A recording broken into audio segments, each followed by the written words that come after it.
سلامونه ملګرو، تازه خبر چې د نیوزیلند کراړینو چې کوم د په لاهور کې چا آیفون 16 پټ کړو. د افغانستان بیټینګ چې کوم د نن ډیر خراب روان دی، خو دغه خبر در سره وایم چې چرته دی پټ کړی، څنګه دی پټ کړی ملګرو.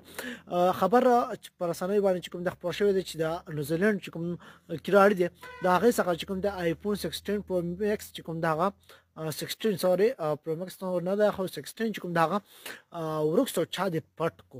دا هسپتال ته تللی و چې هسپتال کې چې کوم دی دغه ځای ته به ایښی و او هلته چې کوم دی چا دغه ځای نه وړی. یعنې مونږه ویلی سو چې نیوزیلینډ ته یې هم وشرمولو. خو ملګرو بله اړخ ته د افغانستان بیټینګ چې کوم ده خفه کېږو به ورته نه. اتلان باید په هره سخته کې چې کوم د موږ تاسو سپورټ کې یوازې دا نه ده چې موږ درته وګټو هو ها هو زنده باد اتلان او هغه او دغه کرکټ لوبه ده. اوس هم ښه دي، 130 رن نبره منډې دي او شپږ نفره چې کوم د هغه سوځېدلي دي. خو بیا هم د ناامیدۍ زه ویلی سم چې دا لویه ګناه ده. باید چې را روانو میچونو ته چې کوم د ځان کلک کړي، چمتو کړي چې د ولس هیلې چې کوم دی را ژوندی